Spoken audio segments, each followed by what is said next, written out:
चलो शुरू किया जाए। आज का टॉपिक क्या है? ट्रांसफार्मर। देखो ट्रांसफार्मर जो होता है न केवल कहाँ कार्य करता है? एसी। कहाँ कार्य करता है?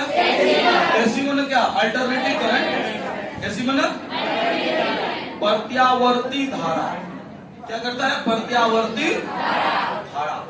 ये अच्छा डीसी पर ये कार्य नहीं करता। डीसी पर ये कार्य, ये डीसी पर कार्य जो दिष्ट धारा होता है ना आपका, कौन सी धारा? दिष्ट धारा, उस पर ये कार्य नहीं करता। ये केवल जो है एसी पर कार्य करता है, अल्टरनेटिव करंट। ठीक बात है?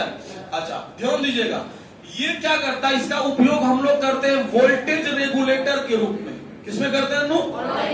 वोल्टेज रेगुलेटर के रूप में। वोल्टेज रेगुलेटर मैंने समझ रहे हैं, मतलब वोल्टेज को बढ़ाने के लिए और घटाने के लिए। रेगुलेटर गैस में नहीं रहता है, तो रेगुलेटर का काम क्या होता है बताइए? गैस को ज्यादा अपने आपके हिसाब से उसको नियंत्रित कर सकते हैं ना। रेगुलेटर का काम क्या होता है बोलिए? आप गैस को अपने हिसाब से नियंत्रित कर लेते हैं। उसी तरीका से यदि आपको ज्यादा गैस का जरूरत है, ज्यादा वोल्टेज का जरूरत है ना, या कम वोल्टेज का जरूरत है, तो वहां पर आपको क्या लगाना पड़ेगा? एसी में एसी लगाना पड़ेगा कि ट्रांसफार्मर लगाना पड़ेगा? क्या लगाना पड़ेगा? एसी लगाना पड़ेगा। एसी में ना बोला, एसी नहीं समझ रहे हैं? अरे एसी में ना यहाँ पे अल्टरनेटिव करेंगे। एसी में ना अल्टर आदमी हो तुम लोग। अल्टरनेटिव करंट, ये ना अल्टरनेटिव करंट। ठीक बात है? अच्छा इसका उपयोग किस में करते हैं? वोल्टेज रेगुलेटर के, मतलब वोल्टेज को घटाने के लिए। और एक बात याद रखिएगा कि ये धारा पर काम नहीं करता है। ये धारा को घटाता बढ़ाता नहीं है, ये वोल्टेज को घटाता बढ़ाता है। इसका काम है क्या? वोल्टेज को घटाना और बढ़ाना। धारा को ये कुछ भी नहीं करता। हाँ यदि हम वोल्टेज को बढ़ाएंगे ना तो धारा अपने आप क्या हो जाता है? कम हो जाता है। वोल्टेज को बढ़ाएंगे धारा अपने आप। ध्यान दीजिएगा कि एक आदर्श ट्रांसफार्मर जो होता है, आइडियल ट्रांसफार्मर। कौन सी ट्रांसफार्मर? आइडियल जो ट्रांसफार्मर होता है, ट्रांसफार्मर है ना, हिंदी में क्या बोलते हैं इसको? आदर्श ट्रांसफार्मर। आदर्श ट्रांसफार्मर की दक्षता कितना होता है? एक। आदर्श ट्रांसफार्मर की दक्षता, आदर्श ट्रांसफार्मर की इफिशियंसी जो होता है वो कितना होता है? एक। यानी ईटा इसको पढ़ते हैं क्या? ईटा का मान कितना होता है? तो ईटा बराबर होता क्या है सर? तो ईटा बराबर होता है आउटपुट पावर बटा क्या? Input power. अच्छा ईटा एक है, एक होने का मतलब समझे कि आउटपुट पावर है ना और इनपुट पावर दोनों क्या है? बराबर है। आउटपुट पावर मतलब क्या हो गया? निर्गत शक्ति हो, निर्गत शक्ति। और ये क्या हो गया? निवेश शक्ति। हम बोल रहे हैं कि ईटा का मान एक है, इसका मतलब निर्गत शक्ति और निवेश शक्ति बराबर है। तब इनका कितना आ रहा है? एक। है ना, मना आप जितना पावर दीजिएगा ना, पावर उतने मिलेगा। पावर चेंज क्या होता है? अब समझिएगा बात, मेन चीजें आपको समझ में आएगा। देखो शक्ति का सूत्र होता है P बराबर V इंटू आई। 10वीं में आप लोग पढ़े होंगे, या आपको 12th में मॉर्निंग में क्लास जो चल रहा है अभी 1-2 दिन के बाद आएगा ये सब क्वेश्चन। ठीक बात है? तो P बराबर क्या होता है? V आई। 10वीं में पढ़े होंगे P बराबर V आई, पढ़े थे? P बराबर V इंटू आई, पता है ना? अब देखिए मान लेते हैं कि वोल्टेज है कितना? 10 और करंट है कितना? 5। कितना? तो शक्ति कितना हो गया? 50। शक्ति कितना हो गया? 10 बचा। अब ना हम वोल्टेज को घटा दिए। वोल्टेज को क्या कर दिए? घटा दिए। वोल्टेज को घटा के कितना कर दिए? 5। तो धारा अपने आप कितना हो जाएगा? 10। क्योंकि इसका गुणनफल कितना रहना चाहिए? पावर चेंज नहीं होता है। पावर चेंज माने हम वोल्टेज को यदि घटाएंगे तो करंट अपने आप, लेकिन हम करंट को घटा बढ़ा, वो वोल्टेज को जब हम चेंज करते हैं तो उसके प्रभाव में वो अपने आप चेंज होता है। हम ऐसा नहीं बोल सकते हैं कि जो ट्रांसफार्मर है वो धारा को चेंज करता है। ट्रांसफार्मर धारा को चेंज, ट्रांसफार्मर केवल वोल्टेज को चेंज कर सकता है। किसको चेंज कर सकता है? देखो पावर अचर है, हम वोल्टेज को, वोल्टेज पहले था 10 और धारा था 5 एम्पियर, तो शक्ति कितना हो गया? 10 50। अब हम क्या कर रहे हैं भाई साहब कि वोल्टेज को घटा दिए, 10 से कितना कर दिए? 5, तो धारा अपने आप बढ़ के कितना हो जाएगा? क्योंकि शक्ति अभी भी कितना होना चाहिए? 50 होना चाहिए। तो यदि हम वोल्टेज को घटा के 5 कर दिए, धारा अपने बढ़ के कितना हो जाएगा? तब ने 10 बचे 50। समझ में आया बात? तो ये केवल वोल्टेज को नियंत्रित करता है, धारा को नियंत्रित? हाँ, धारा अपने आप बदल जाता है, धारा अपने आप बदल जाता है। क्या समझ में आ गया बात इतना? चलो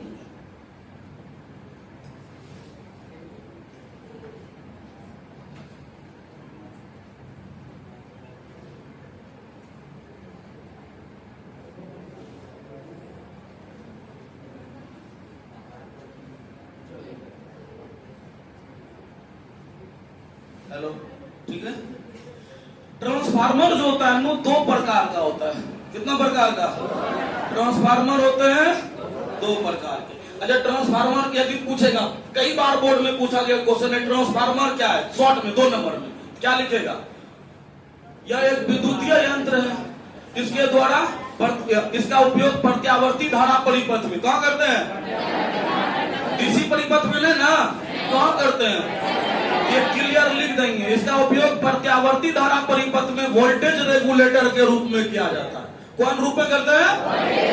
हो गया ट्रांसफार्मर 2 नंबर के लिए। इतना अब 5 नंबर में पूछेगा तो अभी पूरा पढ़िए रहे हैं चीजें, हर चीज लिखना पड़ेगा उसमें।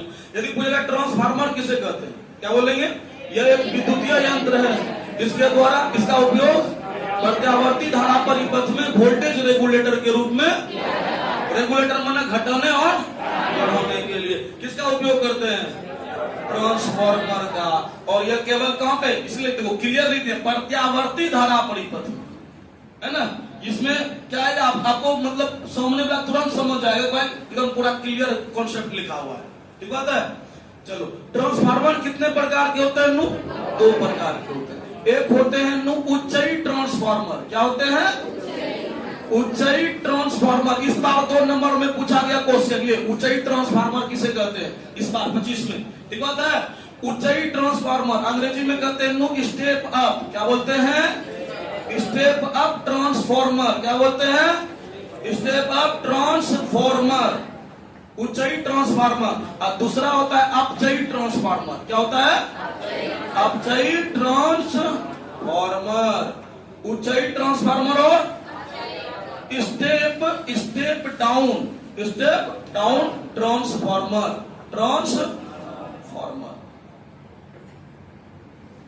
Step down transformer. ठीक है। तो एक हो गया उच्चई ट्रांसफार्मर, एक क्या हो गया? अपचई ट्रांसफार्मर। भाई उच्चई ट्रांसफार्मर क्या होता है ना? तो ये क्या करता है? वोल्टेज को बढ़ाता है। ये क्या करता है? वोल्टेज को बढ़ाता है। ठीक बात है। यानी ये क्या करता है? वोल्टेज को बढ़ाता है। चलिए, वोल्टेज को बढ़ाता है। और इसका जो है ना प्राथमिक कुंडली में, कुंडली होगा 2। क्या लग जाएगा इसमें?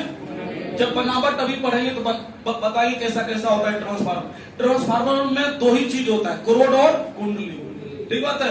क्रोड कैसे होता है सर? तो ऐसे करके ना लोहा का रहता है, लोहा का वो पतला पतला पत्थर ले करके इसको पटलित करके बनाते हैं। सुबह में पटलित समझाए थे ना, तो वैसे पटलित करके इसको बनाते हैं। ये क्रोड कहलाता है। ये क्या कहलाता है? क्रोड। पतला आयताकार पत्थर लेते हैं, उसको वही एगो पत्थर दिए, बीच में गत्ता दिए, फिर चिपकाए, फिर गत्ता दिए, फिर चिपकाए, है ना। इस तरीका से ये क्या कहलाता है? क्रोड। क्या कहलाता है? और इसके 2 आमने सामने की भुजा पर, है ना, आमने सामने की भुजा पर कॉपर के तार को ऐसे लपेटते हैं, ऐसे लपेटते हैं, कॉपर के तार को ऐसे लपेटते हैं, इस तरीका से, इस तरीका से कॉपर के तार को लपेटते हैं। ठीक बात है।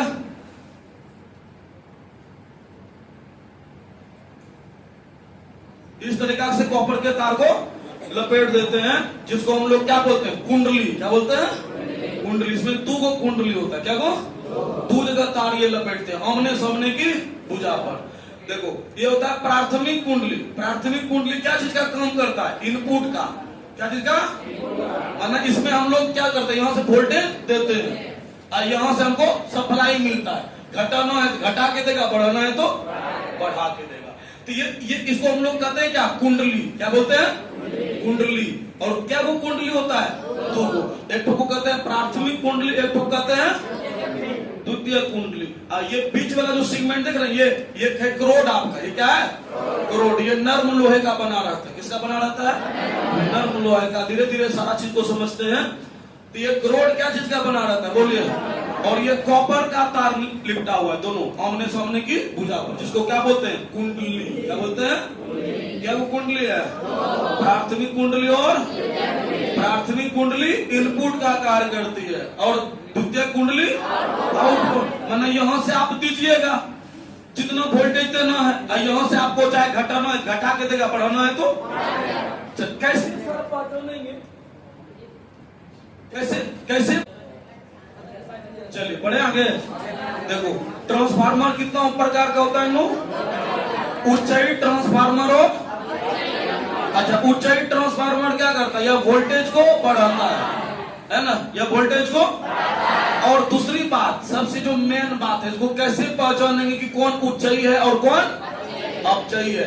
तो ऊंचाई जो ट्रांसफार्मर होगा ना, उसके प्राथमिक कुंडली में, उसके प्राथमिक कुंडली में फेरों की संख्या क्या रहेगा? कम।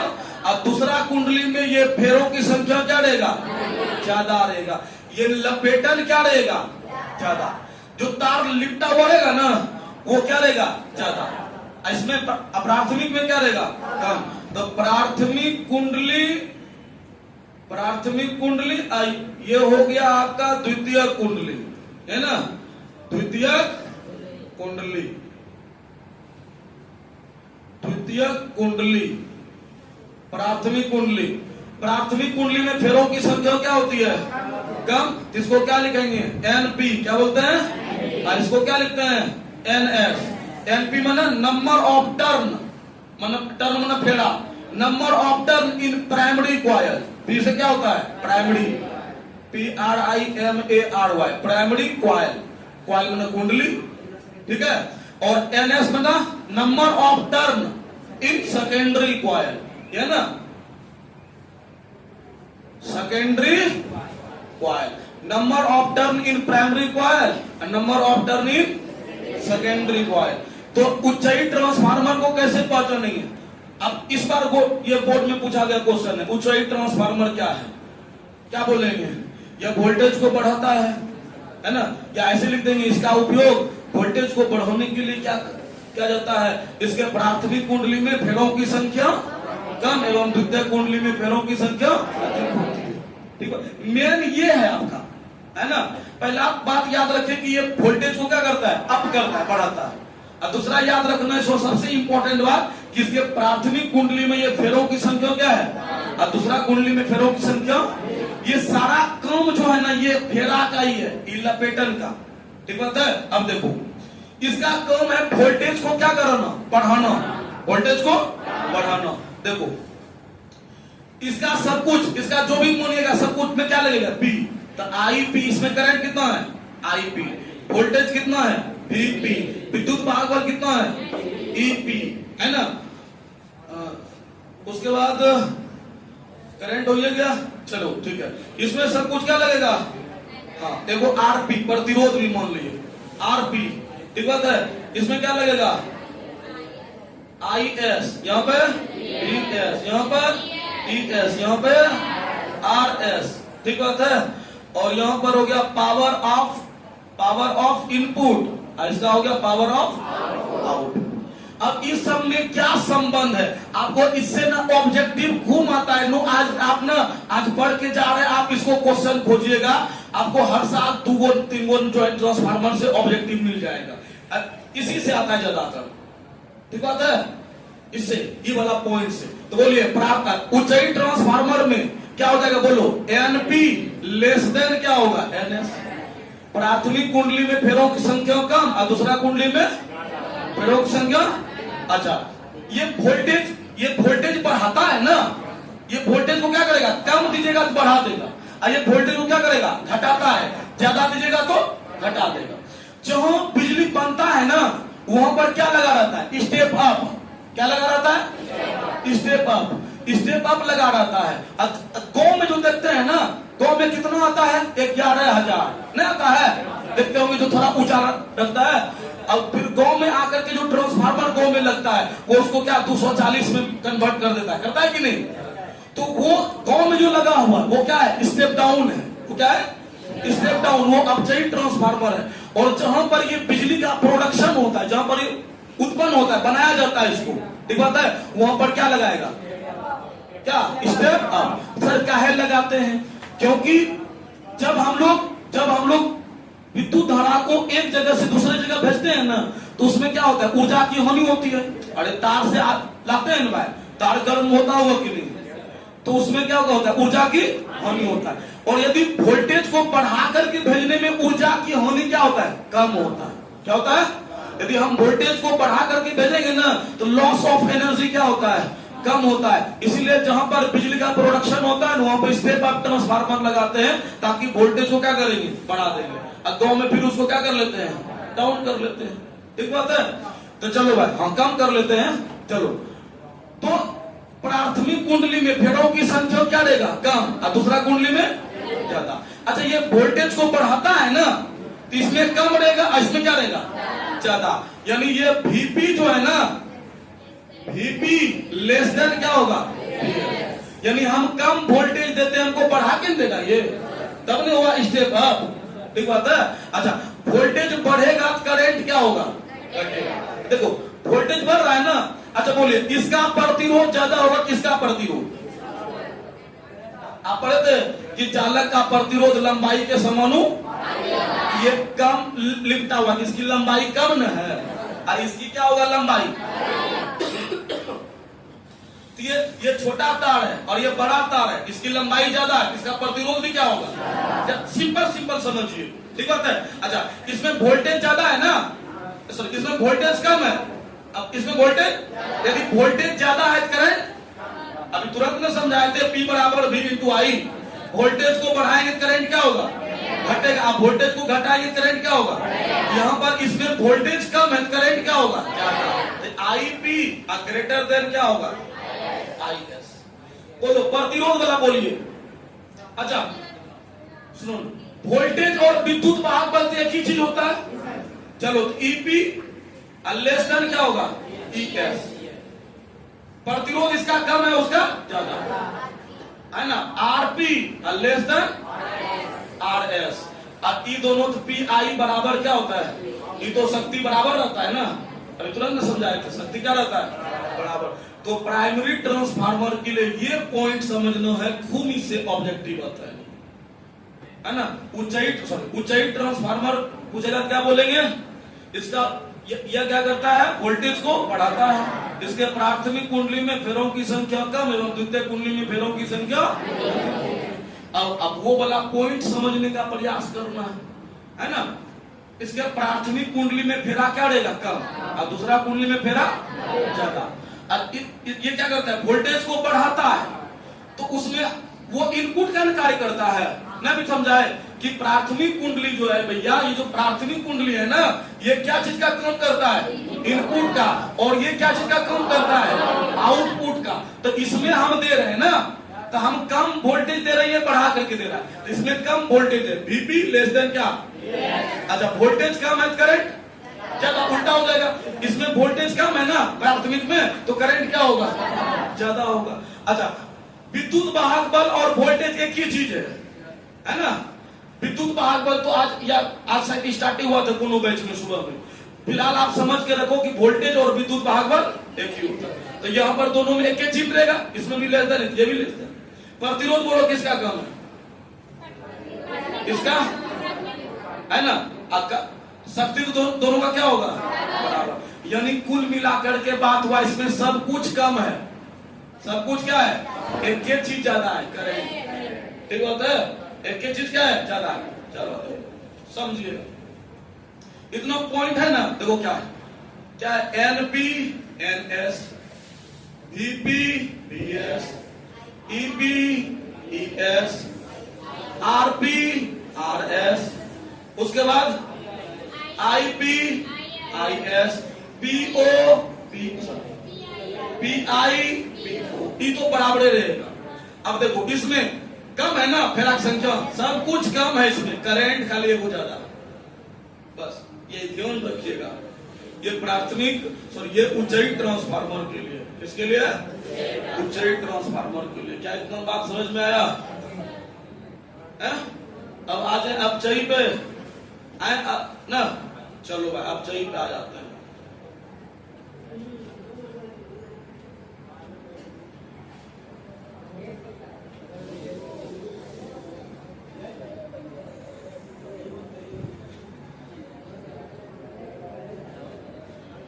चलो अपचयी ट्रांसफार्मर पे आइएगा। अपचयी ट्रांसफार्मर माना ये वोल्टेज को क्या करता है? कम करता है। क्या लिखेंगे? वोल्टेज को कम करता है। इसके प्राथमिक कुंडली में फेरों की संख्या क्या होगा? अधिक। अगली प्राथमिक में फेरों की संख्या क्या हो जाएगा? अधिक। और द्वितीयक में फेरों की संख्या क्या हो जाएगा?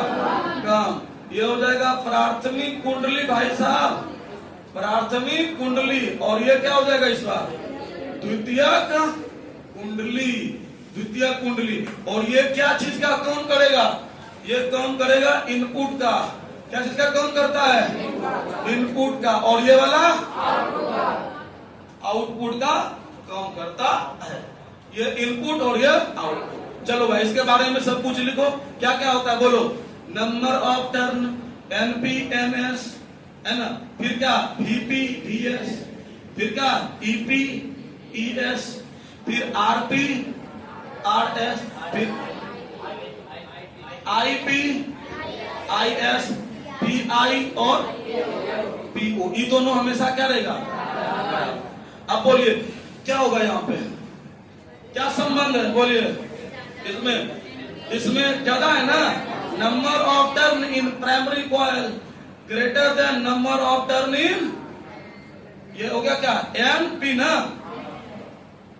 थोड़ा सामने में लिखते हैं वीपी। चलो ठीक है, कौन की ठीक है? ES, EP, RP, IP. चलो ठीक है। अब बोलिए इसमें क्या लगेगा? टक टक टक टक टक, बस एक। इसमें ये वोल्टेज को क्या करता है? कम करता है। तो हम इसमें ज्यादा देंगे तो ये क्या करेगा?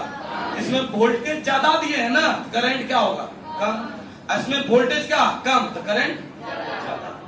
क्योंकि सब कुछ समझ में आया? ये लंबा तार है, इसका प्रतिरोध क्या होगा? ज्यादा। प्रतिरोध ज्यादा है, आरपी ग्रेटर देन आरएस ना। अच्छा, ये वोल्टेज को ये क्या करेगा? बढ़ाएगा ना, सॉरी घटाएगा। वोल्टेज को क्या करेगा? घटाएगा। तो ज्यादा देंगे तो घटा के देगा। यानी इसमें ज्यादा वोल्टेज है, वीपी ज्यादा है, वीएस क्या है? ये दोनों से में रहता है। विद्युत भाग और वोल्टेज एक ही बात हुआ, ठीक बात है। प्रतिरोध समझ में आ गया। अब करंट क्या होगा? उल्टा, वोल्टेज बढ़ेगा करंट। इसमें वोल्टेज आप ज्यादा दिए हैं, करंट क्या होगा? कम। इसमें वोल्टेज को कम कर देगा तो करंट क्या हो जाएगा? बढ़ जाएगा। ठीक बात है। क्या इतना बात समझ में आया? तो ऊंचाई ट्रांसफार्मर पूछेगा क्या लिखेंगे? मैं बोलो एकदम क्लियर लिखना। या वोल्टेज को घटा, ऊंचाई बोलेगा क्या लिखेंगे? या वोल्टेज को बढ़ाता है। इसके प्राथमिक कुंडली में फेरों की संख्या कम एवं द्वितीय कुंडली में फेरों की संख्या हो गया ट्रांसफार्मर का, ऊंचाई ट्रांसफार्मर। अब बाकी वो फिगर और पॉइंट वो वाला मेन ऑब्जेक्टिव के लिए याद रखिएगा, ठीक है। उसके बाद बोलिए अपचयी ट्रांसफार्मर यह वोल्टेज को घटाता है। इसके प्राथमिक कुंडली में फेरों की संख्या अधिक एवं द्वितीय कुंडली में फेरों की संख्या, क्योंकि ये पॉइंट आपको समझ कर रखना है ऑब्जेक्टिव के लिए। समझ में आया? आगे बढ़ा जाए। चलो, तो ट्रांसफार्मर क्या करता है? यह क्या है? विद्युतीय यंत्र है। इसका उपयोग प्रत्यावर्ती धारा परिपथ में वोल्टेज रेगुलेटर के रूप में, माना वोल्टेज को घटाने के लिए वोल्टेज को बढ़ाओ घटाओ बढ़ाओ, ये क्या है? ट्रांसफार्मर। लेकिन भाई साहब ये केवल एसी पर कार्य करता है। किस पे कार्य करता है? डीसी को बढ़ा घटा सकते हैं क्या? नहीं। डीसी को बढ़ा घटा, ये डीसी पर कार्य नहीं करता। ट्रांसफार्मर होते हैं दो प्रकार के। कितने प्रकार के?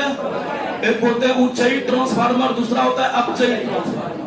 ऊंचाई ट्रांसफार्मर बना या वोल्टेज को बढ़ाता है। इसके प्राथमिक कुंडली में फेरों की संख्या कम है, द्वितीय कुंडली में फेरों की संख्या अधिक होती है। अपचयी ट्रांसफार्मर क्या है? यह वोल्टेज को घटाता है। इसके प्राथमिक कुंडली में फेरों की संख्या अधिक एवं द्वितीय कुंडली में फेरों की संख्या कम होती है। इतना समझ में आया बात? पढ़ा जाए आगे? चलो ठीक, पढ़ते हैं।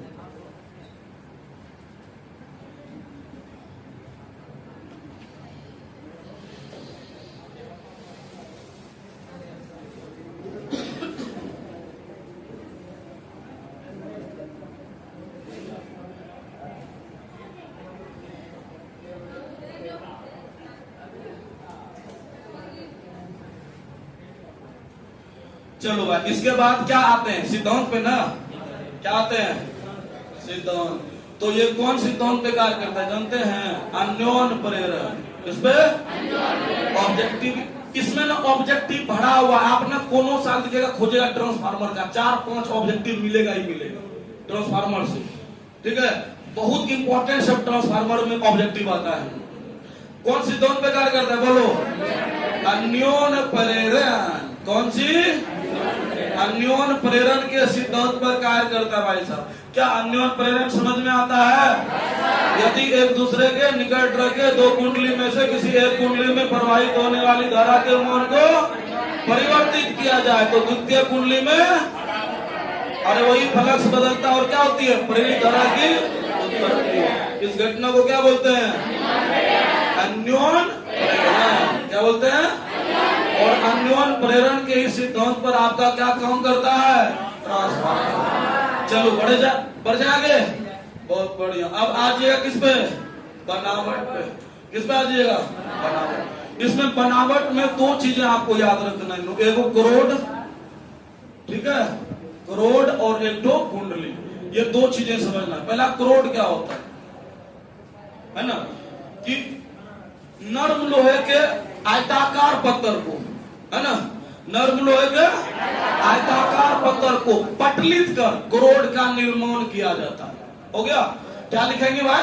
कि नर्म लोहे का, कौन सा लोहा? नर्म लोहे के आयताकार पत्थर। कैसा लेना है? आयताकार पत्थर को क्या करना है? पटलित। क्या समझ में आता है? पटलित कर किसका निर्माण होता है? करोड़ का निर्माण होता है। निर्माण किया जाता है। कोई दिक्कत है? चलो भाई, करोड़ हो गया। और दूसरा क्या है बोलो? कुंडली। यही तो 2 चीज का खेल है। कुंडली, क्वायल, कुंडली, है ना, करोड़ और कुंडली। अब बोलो करोड़ क्या होता है? बोलो क्या? कुंडली क्या होता है? रुको, जल्दीबाजी नहीं। दिमाग को स्थिर रखो। दिमाग को क्या रखो? नहीं तो अपनों भी गड़बड़ाइएगा, हमको भी गड़बड़ाइएगा। शायरी सुना है? अरे शायरी, इधर शायरी उरी पे ध्यान नहीं जा रहा भाई।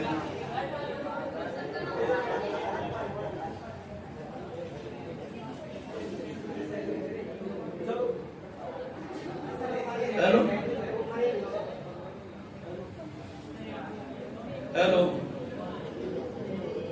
ठीक है।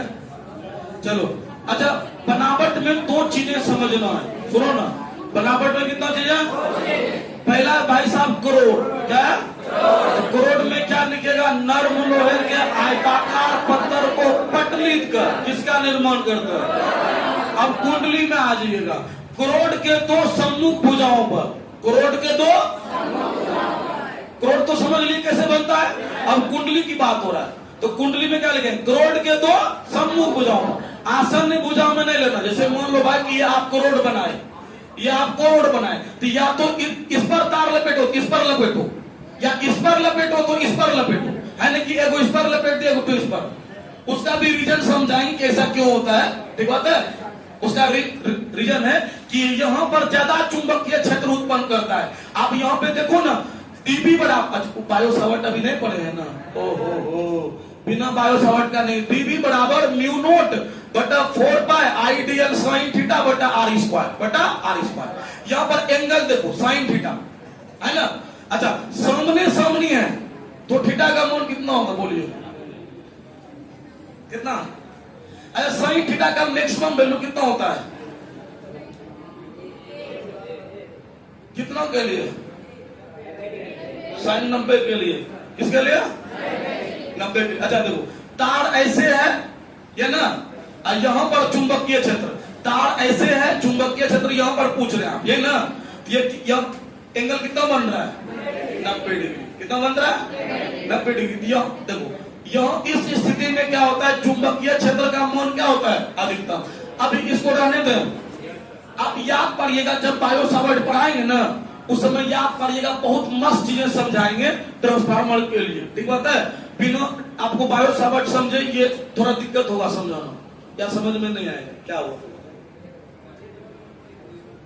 2 साल के बाद दिख रही हो रहा,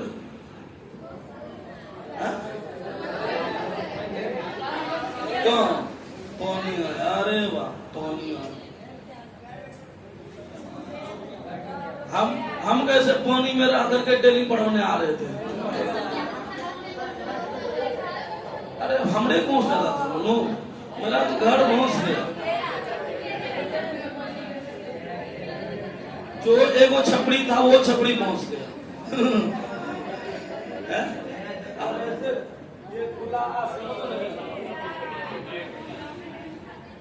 चलो बड़े आगे चलो भाई। कुंडली, कुंडली क्या बोलेंगे कि करोड़ के 2 सम्मुख भुजाओं पर, है ना, कॉपर के मोटे तार को लपेटा जाता है, जिसे क्या बोलते हैं? कुंडली। कुंडली में क्या लिखेगा? करोड़ के 2 सम्मुख भुजाओं पर कॉपर के मोटे तार, थोड़ा मोटा तार रखा जाता है। यदि मोटाई ज्यादा रहेगा तो प्रतिरोध क्या होता है? कम होता है। यदि मोटाई ज्यादा प्रतिरोध, तो थोड़ा मोटा तार यहाँ पे लगाया जाता है, ठीक होता है? चलो क्या लिखेंगे? करोड़ के 2 सम्मुख भुजाओं पर कॉपर के मोटे तार को लपेटा जाता है, जिसको क्या बोलते हैं? कुंडली बोलते हैं। क्या बोलते हैं? अब कुंडली क्या बोलता है? 2 प्राथमिक कुंडली और, तो प्राथमिक कुंडली और क्या? द्वितीय कुंडली, है ना? प्राथमिक कुंडली और द्वितीय कुंडली। प्राथमिक कुंडली क्या होता है बोलो? प्राथमिक कुंडली, सर यह इनपुट का कार्य करता है। किसका कार्य करता है? और ये क्या करता है? आउटपुट का। मतलब इसमें आपको देना है वोल्टेज को, और यहां से आपको यूज करना है ना, सप्लाई देगा ये आप। तो ये इनपुट का कार्य करता है और ये क्या करता है? तो खाली इसमें एक एक लाइन लिख देंगे, ये इनपुट का कार्य करता है, ये आउटपुट का कार्य करता है। हो गया, बनावट क्या हो जाएगा बोलो? कंप्लीट। तो बनावट में क्या करेंगे? 2 पॉइंट लिख देंगे, एगो करोड़, एगो कुंडली। करोड़ में क्या लिखेगा? किसमें? नर्म लोहे के आयताकार पत्थर को पटलित कर इसका निर्माण किया जाता है। फिर कुंडली में क्या लिखेगा कि करोड़ के 2 सम्मुख भुजाओं पर कॉपर के मोटे तार को लपेटा जाता है, जिसे क्या बोलते हैं? कुंडली बोलते हैं। और कुंडली कितने होते हैं? कौन कौन सी?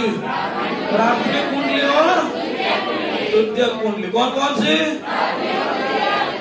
प्राथमिक कुंडली क्या है भैया? ये इनपुट का काम करेगा, माने इसमें आपको वोल्टेज क्या करना है? देना है। और द्वितीय कुंडली क्या चीज का काम करेगा? माने ये आपको सप्लाई देगा। कोई दिक्कत की बात है? चलो अब फटाफट देखो आगे।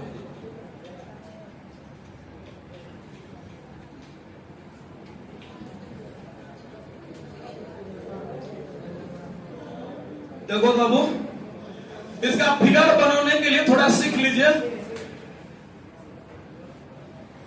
सबको दिख रहा है ना? पीछे से रे बाबू, सबको दिख रहा है ना? देखिए ये क्या बना है बोलिए? करोड़। ये क्या बना है?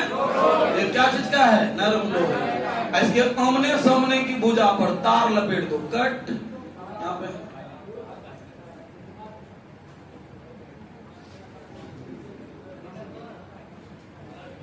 यहां पर इसको जोड़ दो, यहां पर क्या? वोल्टेज से, यानी ये क्या हो गया आपका? इनपुट। क्या हो गया?